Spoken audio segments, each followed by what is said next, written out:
দাঁড় করিয়েছি, পড়ে গেলেও কোনো প্রবলেম নেই।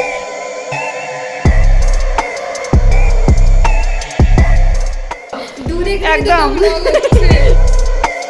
বোঝা যাচ্ছে না। আর এটা কিসের লাভ।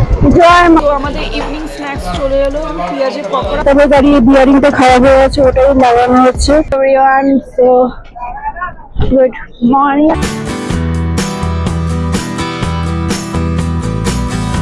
আর আমরা এখন বেরিয়ে হচ্ছি ট্রেন থেকে, দার্জিলিং মেল ট্রেনটা থেকে। এনজিপি চলে এসছে আর এখন বাজে 7:50। যে দাদা বেরিয়ে পড়লো। তো আলটিমেট আমরা পৌঁছে গেলাম এনজিপি। ট্রেন থেকে তো নেমে পড়েছি, দার্জিলিং মেল থেকে নেমে এখন এনজিপি স্টেশনে বসে রয়েছি। রোহিতের দাদাই আছে বাইক নিয়ে আসবে, তো ওরা এলেই যে আমরা এখান থেকে বেরোবো। আমাদের বাইক এখন চলে এসেছে। কাগজটা কোথায়? এটা হচ্ছে ডেলিভারি কাউন্টার। এখান থেকে আমরা ডেলিভারি এরকম র‍্যাপ হয়ে আছে বাইক, আমার ওইদিকে রাখা আছে, ওখানে রাখা আছে।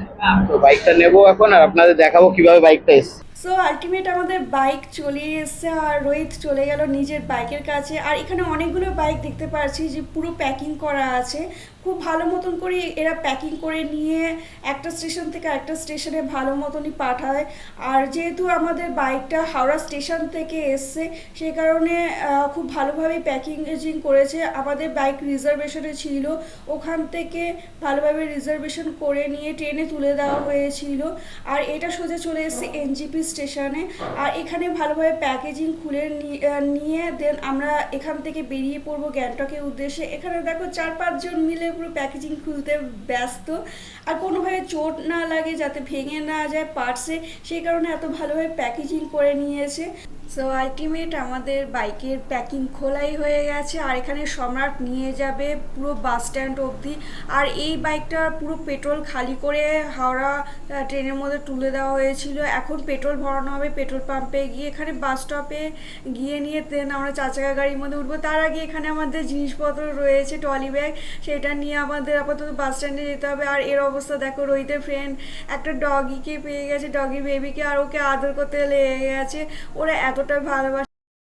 তো আমরা স্টেশন থেকে বেরিয়ে পড়েছি, এখন রাস্তা দিয়ে যাওয়া হচ্ছে গাড়ি ধরার জন্য। আমাদের লাগেজ সব এখানে প্যাকটাম করে দেওয়া হয়েছে, এটা এখন পার্কিং অবধি যাবে। ওটার মধ্যে রয়েছে সোদা, পারিশা। চশমাটা কিন্তু হেভি। আমার আগে শোন না, আমি চশমা নিয়ে একদিন করতে দিই। চলো, ঠিক আছে তো? যা।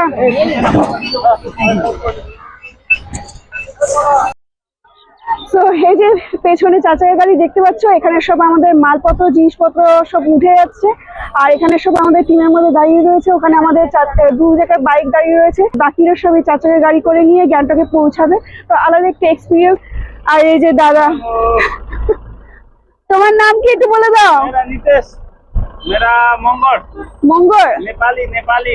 कहाँ से? नेपाल से? ना, कालिम्पोंग से। कालिम्पोंग से? वाह, बहुत मस्त जगह पे रहते हैं कालिम्पोंग। हाँ। बहुत बढ़िया जगह है।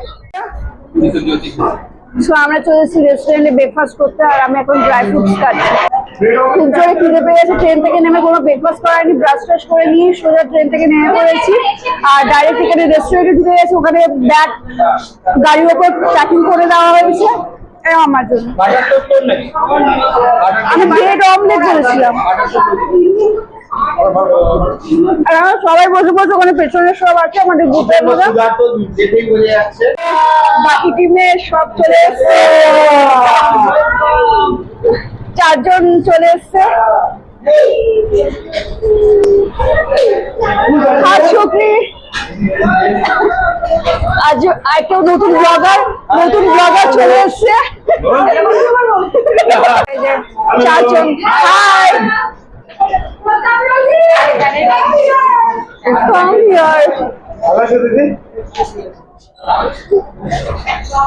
এই যে 2 জন একটা বাইকের মধ্যে ছিল। নামটা বলে দে। এই যে কমেন্ট করছি উইথ তানিয়া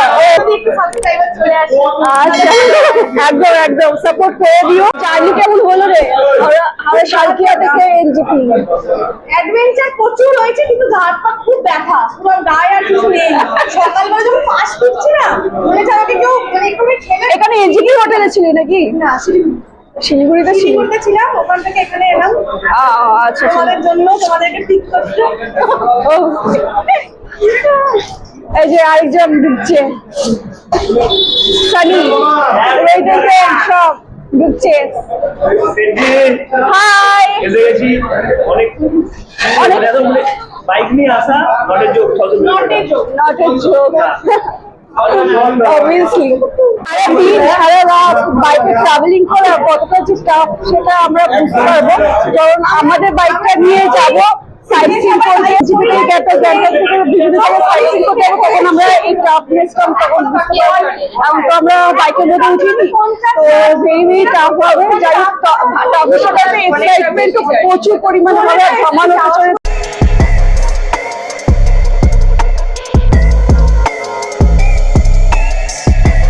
আমার আমলে চলে এসেছে, এখানে বৌদি খাওয়া আছে শেষ ভালো। ওখানে আবার হ্যাঁ দিয়ে দিয়েছি, ওখানে আমাদের ব্রেকফাস্ট একদম কমপ্লিট হয়ে গেছে। হ্যালো, তো এখানে আমার প্যাডেড পরানো হচ্ছে, আমরা এখন বাইক রাইডিং এ যাবো, সে কারণে হাতে আর পায়ে মানে প্যাডেড পরানো হচ্ছে। বাইকে যাওয়ার মজাই আলাদা, বাইক রাইডিং এ যাওয়া। এগুলো কেনা হয়েছে স্পেশালি বাইকে পরে যাওয়ার জন্য। হাতেরটা আমি পরে নিই না নাকি?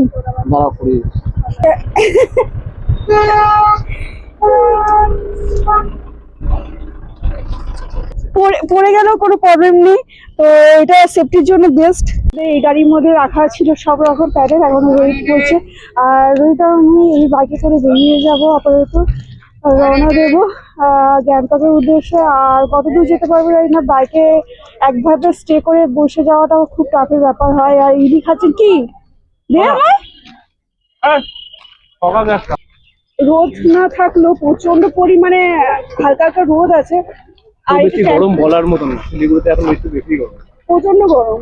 গ্যাংটকে গিয়ে একটুখানি রেহাই পাবো এই গরম থেকে। তিনজন মিলে পড়াচ্ছে হাতে আর পায়ে প্যাড, সবাই ভেতরেও চলে গেছে। আমাদের 4 চাকার গাড়িও রেডি, তো চলো একদম টাটা।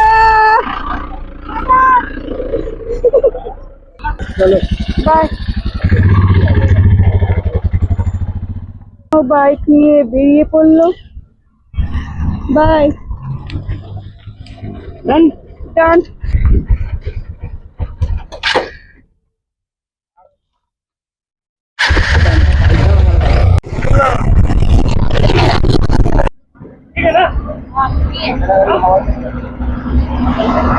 তো আমরা এখন এক জায়গায় দাঁড়িয়েছি, এনজিপি থেকে বেরিয়ে জাস্ট 1 কিলোমিটার দূরে একটা দোকান আছে বাইক সার্ভিসিং করার, ওখানে দাঁড়িয়েছি। প্রতাপের গাড়ি বিয়ারিংটা কেটে গেছে, তো বিয়ারিংটা চেঞ্জ করবো, করেই তারপর আমরা বেরাবো আবার এখান থেকে গ্যাংটকের দিকে। 116 কিলোমিটার রাইড আছে, এখন বাজে 10:30 পৌনে 11টা। তো জানি না 5টা-6টা বাজবে, তবে যাওয়া যাবে, মজা করতে করতে যাবো। তবে গাড়ির বিয়ারিংটা খারাপ হয়ে গেছে, ওটাই লাগানো হচ্ছে, সেটা চলো আপাতত লাগানো হয়েছে, ঠিক করে লাগা।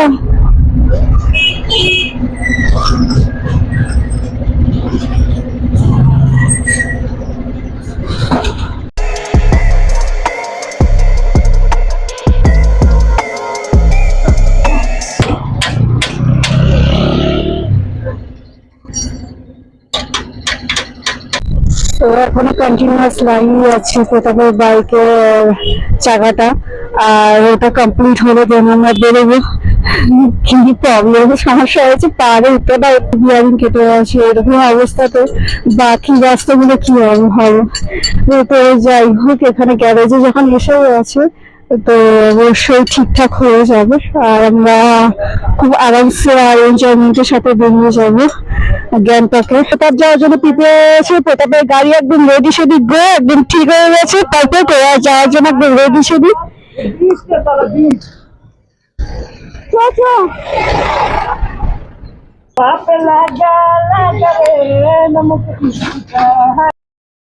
যাওয়ার জন্য একদম রেডি সেডি এখানে রেডি সেডি আছে। এই গ্যারেজে যাওয়ার আগে প্রতাপের বাইক ভালো মতনই চলছিল, গিয়ারটা ঠিক কোনো প্রবলেম করছিল বলে দেখাতে গেছিল গ্যারেজে, আর ওরা বললো যে এটা পুরোটাই চেঞ্জ করতে হবে গিয়ারটা। তো আলটিমেট আমাদের ঠিকঠাক হয়ে গেল। একদম করে নিয়ে গাড়ি পেট্রোল ভরাতে, যেটা বলছিলাম পেট্রোল একদম খালি করে নিয়ে কলকাতা থেকে এনজিপি এসেছিলাম। তো এখন এখানে এসে এনজিপিতে এসে পেট্রোল ভরানো হচ্ছে গাড়ি। পেট্রোল ফুল হয়ে গেলে দেন আমরা রওনা দেবো। ওখানে তানিয়া, সানি আর প্রতাপ মানে দাঁড়িয়ে রয়েছে।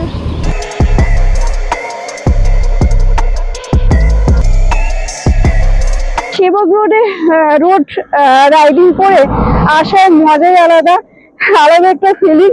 সব রকমের এখানে পশু হয়েছে একটা ভরা জঙ্গলের মধ্যে। তো আমরা যখন আরেকবারও এসেছিলাম তখনও এখানে আমাদের একটা ফ্রেন্ড দিনা তো বলেছিল যে এখানে সব রকমের পশু আছে, আর এমনকি রাস্তার মধ্যে ওরা রোডের মধ্যেও মাঝে মধ্যে বেরিয়ে যায় আর রোডের মাঝখানে চলে আসে। ওরা নিজের চোখে রেখেছি।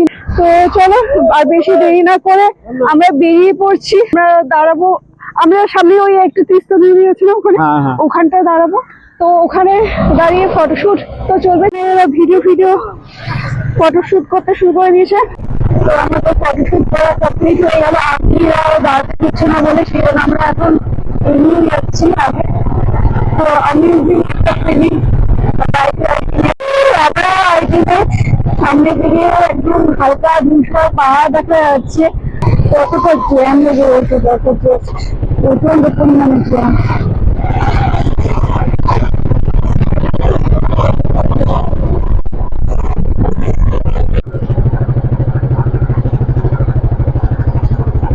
আলটিমেট পাহাড় একদম চলে গেল। আমরা চলে এলাম সেবক কালীবাড়ি, সেই উঁচুতে একদম মন্দিরটা। জয় মা, জয় মাতা দি।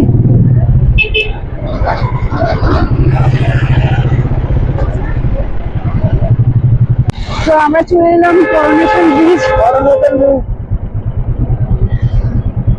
ওই দিক দিয়ে চলে যায় ভুটান।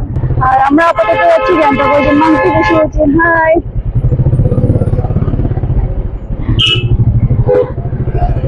করোনেশন ব্রিজ থেকে আমরা এখন যাচ্ছি সোজা গ্যাংটক।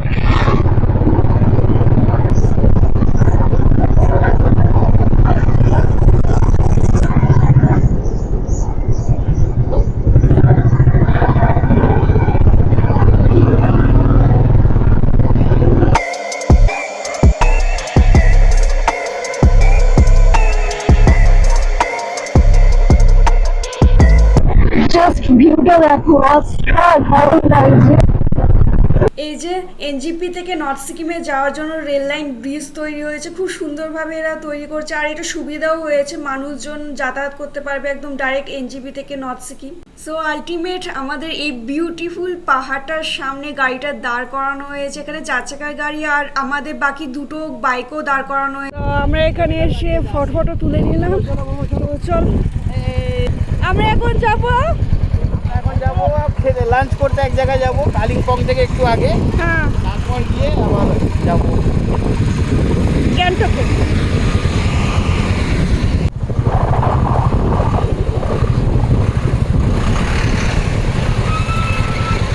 ওরা ফটোশুট করছে, ওদের আর ফটোশুট শেষই হচ্ছে না। আমরা একটু ব্রিজের ওপর দাঁড় করিয়েছি বাইকটা, আর এখানে ভিডিও শুট করার জন্য। সামনেই হচ্ছে তিস্তা, আর ভিউটা জাস্ট দেখো, অসাধারণ। আর নদীতে রিভার রাফটিং হচ্ছে, কি সুন্দর রিভার রাফটিং। আমার তো দার্জিলিং এর কথা মনে পড়ে যাচ্ছে, যখন আমরা দার্জিলিংয়ে তিস্তা নদীতে রিভার রাফটিং করেছিলাম। এই বোটিং খুব ভালো একটা এক্সপিরিয়েন্স।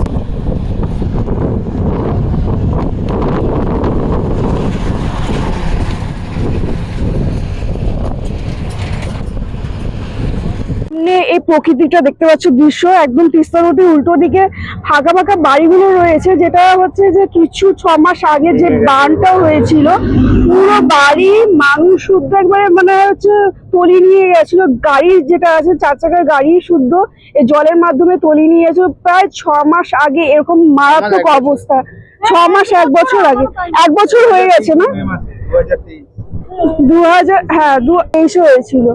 যাই হোক 2023 কি 24 তো অবস্থা মারাত্মক লেভেলে।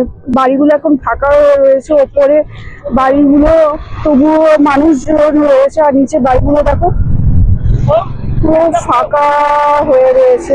আর ওই রাস্তাটা ধরে নিয়ে দার্জিলিং, যেখানে গাড়ি চলছে ওই রাস্তাটা ধরে নিয়ে দার্জিলিং যাওয়া যায়। মারাত্মক অবস্থা হয়েছিল, মারাত্মক লেভেলে। নদীর জলটা এই ওপর অব্দি চলে আসবে সেটা ভাবনা চিন্তার বাইরে, এরকম অবস্থা হয়েছিল। যাই হোক আমরা তিস্তা নদীর ঠিক রাস্তাটায় দাঁড়িয়ে রয়েছি ওপরে।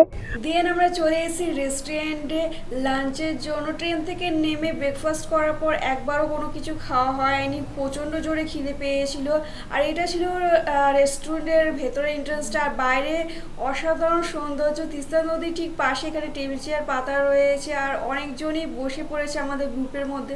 সবাই লাঞ্চ অলরেডি হয়ে গেছে, দাদা বৌদি আর সৌরভে, আর আমরা এসছি সবে, আর ওরাও বসে রয়েছে ওখানেও ওই পাশে গ্রুপ, ওদেরও খাবার আসেনি আর আমাদের দুজনেরও খাওয়া আসেনি। এখানে অ্যামেজিং ভিউ, সামনে তিস্তা নদী বয়ে যাচ্ছে নদী, আর সামনে খাওয়ার মজাই আলাদা। এই যে ভেজ থালি চলে এসছে আমাদের, এখানে একটা থাল, আলু ভাজা, ছোলার ডাল, আর হচ্ছে এখানে কি সবজি বোঝা যাচ্ছে না, আর এটা কি লাউ এর মনে তরকারি, এটা ডাল দিয়েছে, আর এখানে কি একটা দিয়েছে মূলা ফুলা দিয়েছে মনে হয়, আর এটা কি তরকারি দিয়েছে, ঘুগনি খাই রুটি দিয়ে, ওই ঘুগনি ডাল দিয়েছে, ঘুগনি আছে ঘুগনি ডাল দিয়েছে, আর একটা কি ডাল দিয়েছে, ওটা কি অরহর ডাল। তো আমি তানিয়া জ্যাকেটটা পরে নিয়েছি, এই জ্যাকেটটা, আর এখন বাইকে করে সোজা গায়ে আমরা যাবো তো গ্যাংটকে। দুপুরে খাওয়া সেরে নিয়ে আমরা রওনা দিলাম গ্যাংটকের উদ্দেশ্যে। আর অদ্ভুত প্রাকৃতিক সৌন্দর্যের মাঝখান দিয়ে যাওয়ার মজাই আলাদা। সামনে তিস্তা নদী বয়ে আছে, তার পাশ দিয়ে একটা বিশাল রোড, পাহাড়ের গা দিয়ে এরকম বাইকে করে যাওয়া, আর তার পাশেই হচ্ছে অদ্ভুত তিস্তা নদীর একটা সৌন্দর্য, তার সাথে আওয়াজ, অদ্ভুত তাই না? আর এই রোডের মাঝখান দিয়ে আমরা যাচ্ছি, মাত্র 38 কিলোমিটার বাকি গ্যাংটক পৌঁছাতে। অনেকটা রাস্তায় আমরা পেরিয়ে এলাম, আর যেতে যেতে আমাদের ফ্রেন্ডের সাথে দেখা হয়ে গেল। এখানে প্রতাপ বাইক চালাচ্ছে, আর পেছনেই দ্বীপ এখানে ভিডিও করছে, পুরো প্রাকৃতিক সৌন্দর্যটাকে ক্যামেরাবন্দি করে নিচ্ছে। আর যেতে যেতে আমাদের চলে এলো টানেল, আর এখানে নর্থ সিকিমে অনেকগুলোই আমরা টানেল পেলাম প্রায় রাস্তার মধ্যে। আর বাইক নিয়ে টানেলের ভেতর যাওয়ার মজাই আলাদা। এখানে টানেলের ভেতর লাইট না হলেও জাস্ট অসাধারণ লাগছে। আর এই টানেলটা ওভারকাম করার পর অনেকটাই আমাদের রাস্তা ছিল গ্যাংটক পৌঁছাতে, তবে আমরা এখানে এনজয় কোনোটাতেই কমেনি, আর এখানে আমরা হার মানিনি। অনেকটা রাস্তা আমরা সেই এনজিপিতে উঠেছিলাম বাইকে করে, আর এখানে আমরা যে কখন পৌঁছাবো তারও কোনো শেষ নেই। আর সবাই মিলে ফ্রেন্ডরা মিলে এনজয় করতে করতে একের পর এক আমরা পৌঁছাচ্ছিলাম। এখানেই আমরা গ্যাংটক প্রায় চলেই এলাম। যেতে যেতেই আমাদের চোখ পড়ে গেল সিকিম ইউনিভার্সিটির ওপর। আর এই ইউনিভার্সিটির পাশ দিয়ে রাস্তা যেতে যেতে আমরা দেখতে পারলাম পরপর গাড়ির লাইন দাঁড়িয়ে রয়েছে। আর পাহাড়ের ধারে এরকম পরপর গাড়ির লাইন যে কত ঘন্টা ধরে দাঁড়িয়ে রয়েছে তার কোনো ঠিক নেই। যেতে যেতে আমরা অনেকটা প্রায় রাস্তা চলে এলাম গ্যাংটকে। আর রাস্তা ভেজা দেখে মনে হলো যে কিছুক্ষণ আগে বৃষ্টিও হয়ে গেছে। হচ্ছে আমাদের রুম, আর এখানে আমি মাথায় যে কাপড়টা দিয়েছিলাম ওটা একটুখানি ধুয়ে দিয়েছি, প্রচণ্ড ধুলোবালি বাইকের মধ্যে এসেছি তো মাথায় দিয়ে একটুখানি মেসি হয়ে রয়েছে, ডোন্ট মাইন্ড।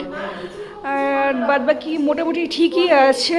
এই যে আমাদের রুম, এখানে বেড, দুটো সাইড টেবিল, বেড টেবিল, আর ওখানে বাথরুম, এখানে একটা আলমারি, শর্ট আলমারি, আর এখানে দুটো টেবিল আছে। এখানে একটা টি টেবিল আছে, এখানে প্লাস টেবিল রয়েছে, আর এখানে একটা বিগ মিরর যেটা প্রথমেই তোমাদের দেখালাম। বাকি মানুষদের রুম, এখানে কে কে আছে একদম সেটাই ঠান্ডা লাগছে। আমি পুরো ঠান্ডা জলে স্নান করেছি, গিজার থেকে গরম জলই বেরোচ্ছিল না। কেন বলো না কেন ওদেরকে? ও দাদি বাথরুমে যেহেতু ছিলাম দাদি করে নিয়েছে। বলছিলে তোমাদের রুমে যে ভিউ পেলে এই যে এদের এখানে দুটো সোফা, একটা টি টেবিল, এখানে বড় একটা ল্যাপটপ টেবিল। কি বলছে? কিনা বললো যে আমার রুমে ভিউ এর কোনো দরকার নেই, আমি আমার ভিউ সঙ্গে এনেছি। ও বাবা। যাই হোক, এখানে ব্যাচেলার ছেলেদের জন্য পারফেক্ট আছে, রুমটা ঠিকঠাকই আছে। আয় চল সাইনিদের সাথে একটু দেখা করে আসতে কোথায়? আর ওপরে সানিদের রুম।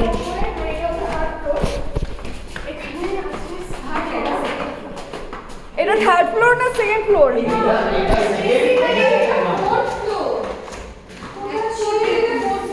ঠিকঠাকই আছে। এখানে আমরা সেকেন্ড ফ্লোরে রয়েছি, এটা থার্ড ফ্লোর। আর বিউটিফুল। ওপরের রুমগুলো হয়তো একটুখানি ভালোই হবে, 402, 403। এটা হচ্ছে এই তিনটে ছেলের রুম। সব এখন স্নান করে নিয়ে ফ্রেশ ট্রেশ হয়ে নিয়েছে, ঠিকঠাকই আছে। আর আমাদের ভিউটা ভালো না, একদমই সাইজ সিন নেই। এই নেক্সট টাইম তোরা নিচে চলে যাবি, আর মাঝে রুমটা আছে সেই রুমটা নিবি তুই। একটা টি টেবিল আছে, দুটো সোফা, চেয়ার আছে, আর এখানে ল্যাপটপ টেবিল আছে, বেড সাইড টেবিল দুটো রয়েছে। এরকম হুটহাট করে চলে এলে এই ব্যাচেলার ছেলেগুলো রুম থেকে বেরিয়েই এখানে বসার আর আড্ডা মারার বেশ ভালোই অ্যারেঞ্জমেন্ট করেছে।